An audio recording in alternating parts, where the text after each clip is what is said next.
Hey Chris, how are you? Good. How are you? I'm doing pretty good. You ready to get started? Yeah, let's do it. All right, so my first question for you is how did you get into racing? Well, that's actually one of my favorite stories to tell. When I was 8 years old, it's one of my earliest memories. Actually, my grandpa and I would go to our what we say local. It was an hour and a half drive away, which is a long ways for us. I was adopted by my grandpa. He raised me from the time I was 4 years old.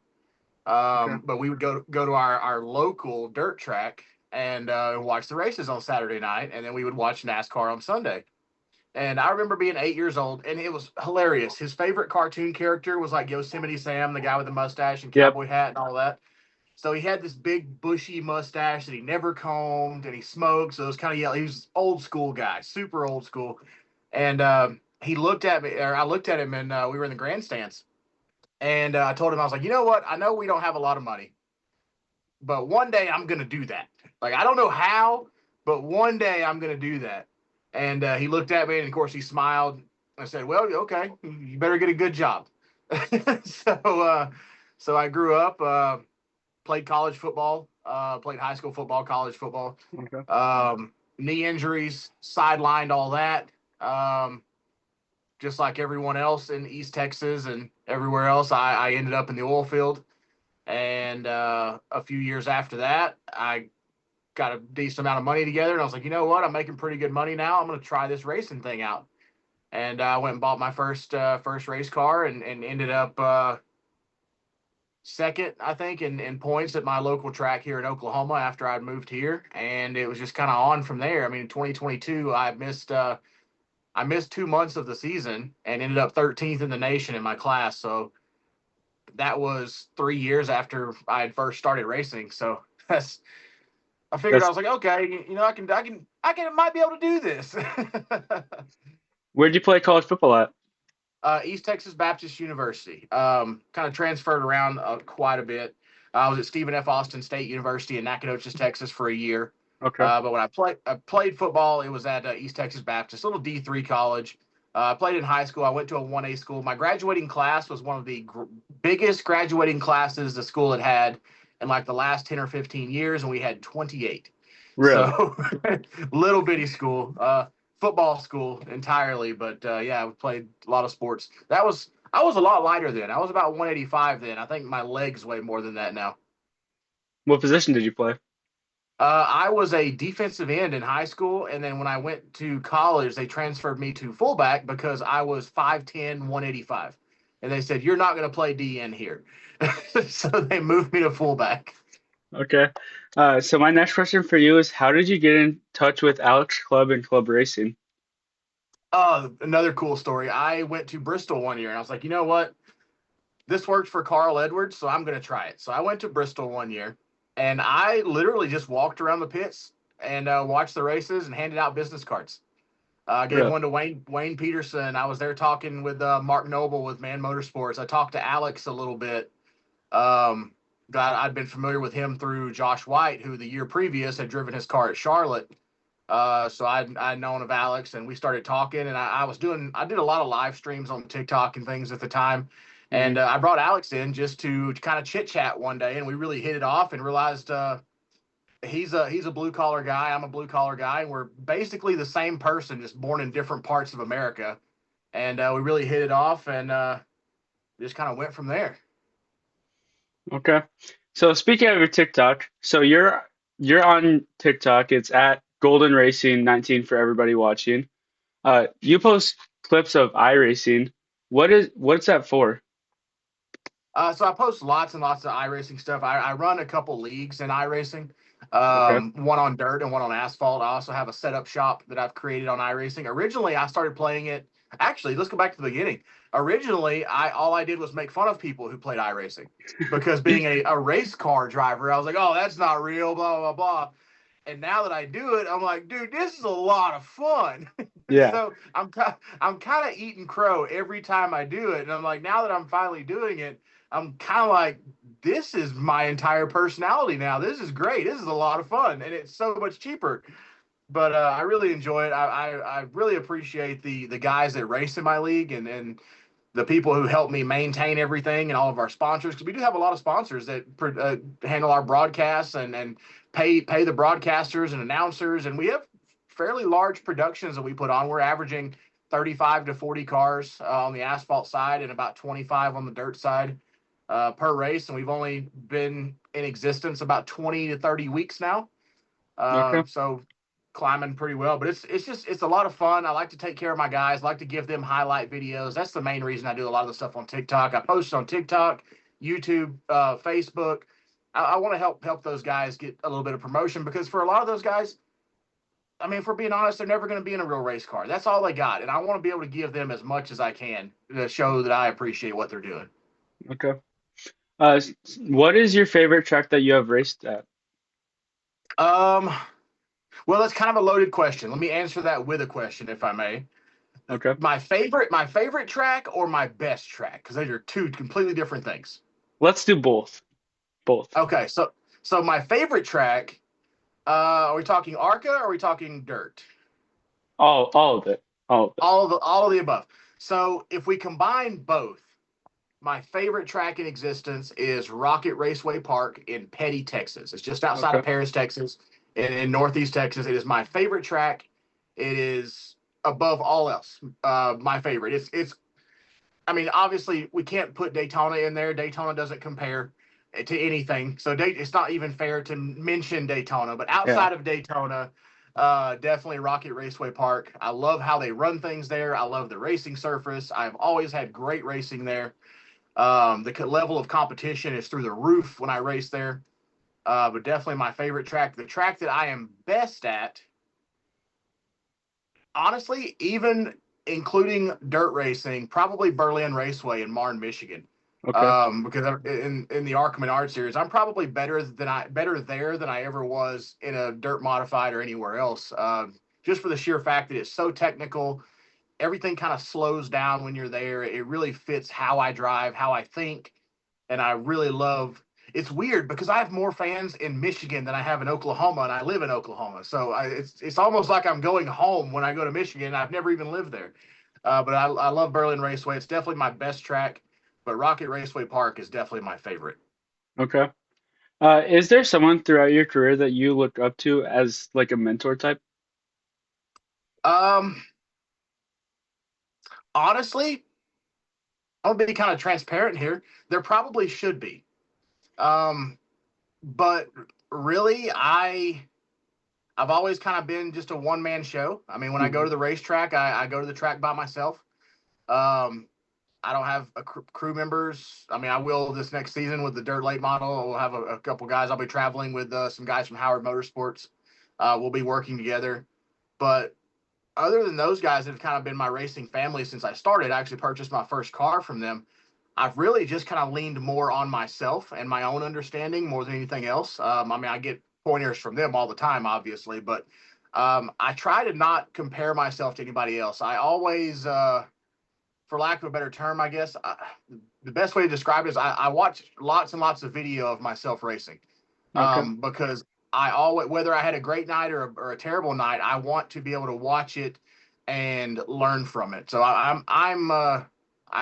only gauge myself against myself, if that makes sense, because a lot Yeah. of times I hear when I first went to the Arca series, I heard a lot of stuff is like, oh, this guy is trying to be the next Dale Earnhardt, or he's trying to be this or trying to be that. I'm like, no, I'm not trying to be the next Dale Earnhardt. I'm trying to be the first Chris Golden.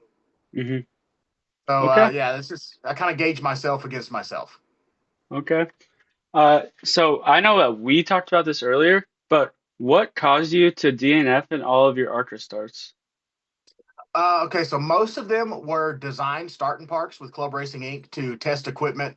Because I do with running my own racing program with the dirt modifieds and others, I have fairly extensive mechanical knowledge, so I'm able Yeah. to shake the cars down and give them good feedback, where a lot of other drivers may not be able to, just for lack of experience. Most of my starts were design starting parks. Two of them, which was Berlin Raceway my rookie season, and Salem Speedway last season, they were still design starting parks, but we were going to go to halfway.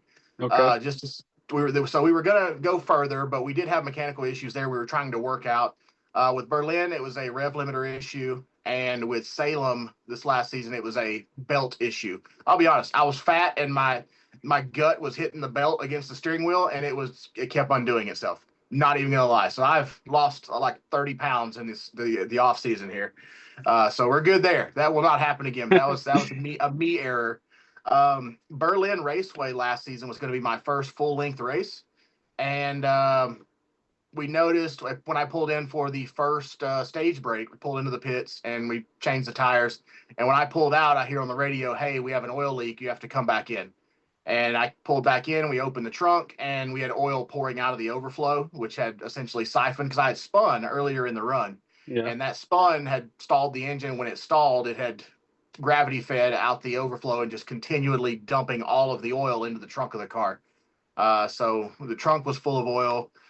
So effectively, since we couldn't clean that up, we were parked for the rest of the race. So that was going to be my first full event, and got parked for that, which ended up wasn't really a mechanical issue. It was more driver error that caused a mechanical issue, but it is what it is.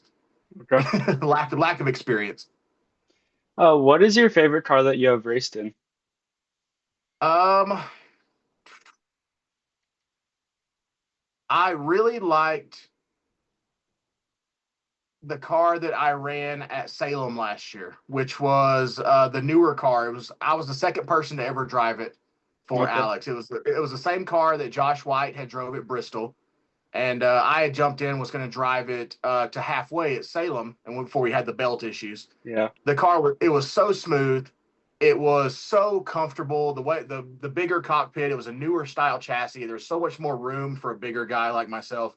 Um, After practice, or sorry, after qualifying before the race started, I was sitting on pit road and almost fell asleep sitting in the car.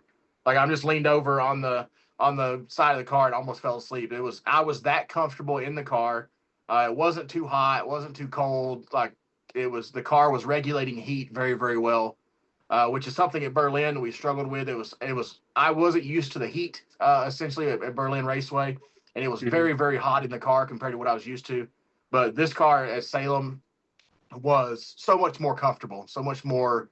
It felt more secure. I had more room. The comfort level was amazing. It's like driving a Cadillac. It was awesome. Okay. Do you have any scheduled races for Arca this season? This season, currently, I do not. Alex and I have discussed a couple starts. I was going to run Berlin. That was the original plan, but because of the engine issues that the team had at Nashville with the open motor that we had, we weren't able to get it back from the builder in time Okay. to for me to be able to run Berlin. So that kind of sucked there, but that's part of it. And to be honest, I just had to take one for the team, which is no biggie. I don't mind that one bit. Um, we've kind of tossed around the idea of Salem. We've talked about Iowa a couple times, as well as a few other races. Um, Essentially, it's going to be one of those deals where whenever Alex needs me, he's going to call me, and I'm going to go race. Okay. Just because we do have the 83 now. I mean, obviously, we had Nate run the 83 at Yep. Michigan to kind of shake the car down. So we still have the 83 there, and if he needs it to go out, then we'll go out. Okay. S so we talked earlier about your iRacing. How does iRacing help you prepare for your races? Honestly, I hear this question a lot. I mean, with Jeff McConey, really cool dude, Yep. being my teammate. I hear this question a ton with iRacing, and he answers it perfectly every time. Is It really doesn't, because it's like comparing apples to oranges. Because I mean, yes, it is a sim, but as a race car driver, you don't drive the car with your eyes and your ears and everything else. You drive the car with your butt, with feel. So Yep. you're reacting to how the car feels, and with a lot of these, like for example, my rig. I mean, I know Jeff has the butt kicker system and a lot more advanced rig than I do, so his is probably better than mine, honestly. But for me, it really only helps with braking points, learning the lines for entry and exit, throttle points, braking points, because everything in the cars is so different in real life versus in the sim, essentially, where Yeah. the car is going to be set perfect. I mean, in iRacing, it's perfect. You know, it's going to be an Elmore every time. It's going to be this, going to be that. So there's a lot of different factors, but it definitely helps with braking zones and learning the layouts. Whoops, sorry. All good. Definitely, definitely helps with braking zones and learning the layouts of the track. Sorry, my dirt teammate was actually calling me. I didn't tell him that I had an interview today. My apologies.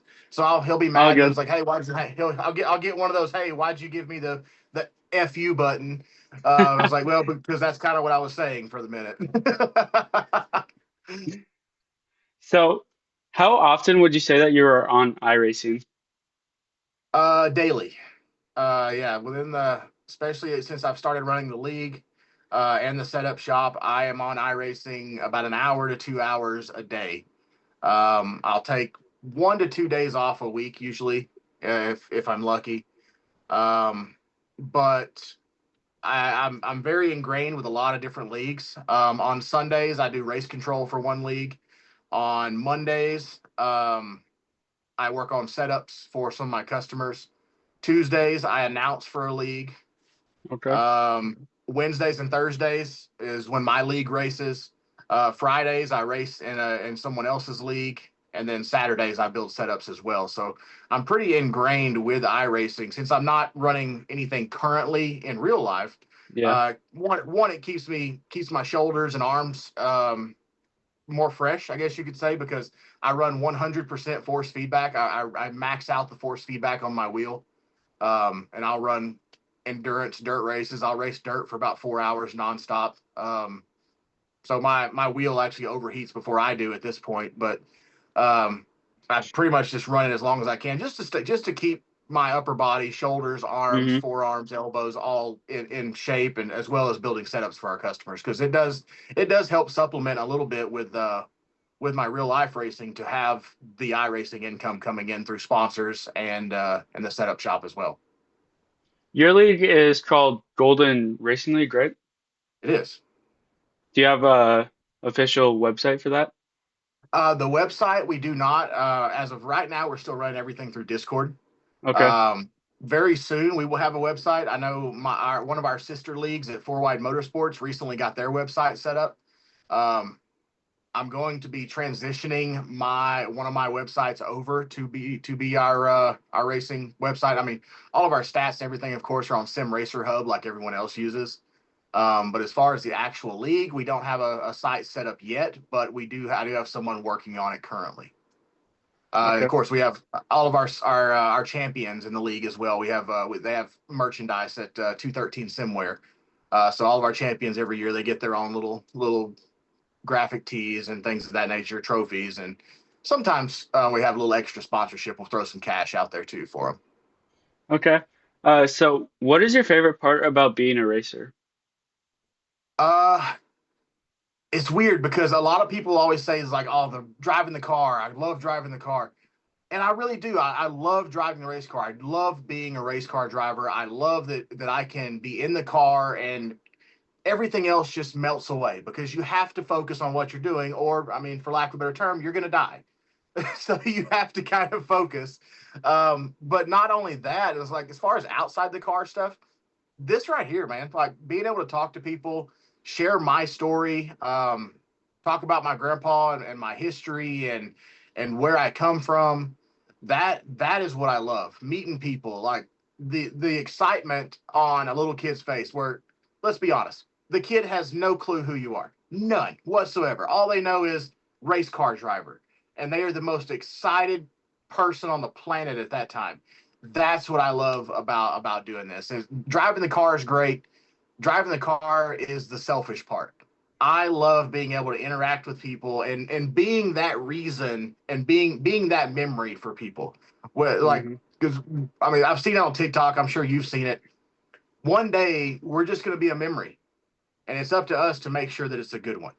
Yeah. So, like, that's what I love about having the influence of being a race car driver is I get to be that memory for so many people. Has anybody ever recognized you for being a racer outside of the track? Yeah, here locally a lot, but I mean, it gets to a point eventually where everybody's like, "Oh, hey, you're the race car guy, you're the NASCAR guy." Eventually, it gets to a point where it's just like, "Oh, hey, Chris, what's up?" It's just normal. It's like when the first time somebody new sees you, they recognize you, you don't, and you've never met them before, they get excited. But after a while, it's just like, "Oh yeah." I'm sure just like around North Carolina, they're like, oh yeah, Dale Jr. comes in here sometimes. He's cool. He's whatever. I mean, obviously, I'm not at that level by any means, Yeah. but they're like, oh yeah, that's Chris. He drives race cars. It's whatever. But yeah, initially when people recognize me, I mean, here in Oklahoma with all the dirt racing I do, I get recognized more often for that and TikTok and. They're like, oh, you're the NASCAR guy. Yeah, they don't even know my name, but they know that just like anything else in racing, they know the number. They don't really know the Yeah. name most of the time or the face. They're like, oh, you're the NASCAR guy. Everybody at work, I work in the oil field still, so everybody in the oil field always has nicknames. I mean, mine is, I mean, obviously everybody calls me NASCAR, um, which is ironic because I never speed in the company trucks, and everyone else is always getting speed alerts and everything else. So like, I was like, I don't have to speed. I get my fill. I'm good. Hmm. So yeah, it's just it depends on the place, but it's fun. It's one of those things I never understood how like famous people would ever get tired of it. But Yeah. then again, I haven't been to that level yet, so I don't understand it. It's just I've never been annoyed by anyone. It always makes me feel super important. That first time meeting people that recognize you, is that ever like surreal to you? Did you ever think that you'd be at this level? Every time, every single time. There's not a single time where after I walk away, I'm not just sitting there like because I remember I was selling merchandise. I was 3 years into my racing career, or 2 years, sorry, it was 2021. And I had someone in Australia order 3 of my shirts that I had to send to him. Really? And I was like, dude, I'm just some dude that races modifieds in Oklahoma. And there's a guy in Australia that just bought 3 of my shirts. He's never going to see me, he's never going to meet me, but he cared enough about me to buy 3 of my shirts and have them sent over. And like, stuff like that, dude. Anytime somebody talks to me, hey Chris, what's up, man? Hey, how's the racing? Or how's this? How's that? It's so it really is. Like you said, it's really the best way to put it. It's surreal. It doesn't seem like this is my life. And Hmm. even though I don't race as much as I would like, I'll be racing a lot more in 2027 once the dirt late model's finished. So that we're rebuilding right now. Um, it still doesn't feel real. Like the last 7 years have gone by so quickly. I started racing in 2019, and it's all been a blur for pardon the pun there, but everything's just kind of blowing by. Yeah. Um, I mean, on dirt, I run 20 races a year, and with the Arca series, I've ran 2 or 3 races a year for the last few years. So it's just everything's just kind of all running together. And it doesn't, like I said, me and my wife talk about this a lot. It doesn't seem like this is my life, and it's funny because people ask all the time, "Hey, what does your son think about you racing in NASCAR and driving race cars? What does your son think? He's got to think that's so cool." And me and my wife talked about this because I couldn't figure it out because he doesn't care, could not care less, doesn't want anything to do with it, doesn't care. He's 11, all he cares about is Roblox. So I I asked her, I was like, why doesn't he like this stuff? Like I would be just flabbergasted if this was my life. And she goes, well, think about the kids that grow up next to Disneyland.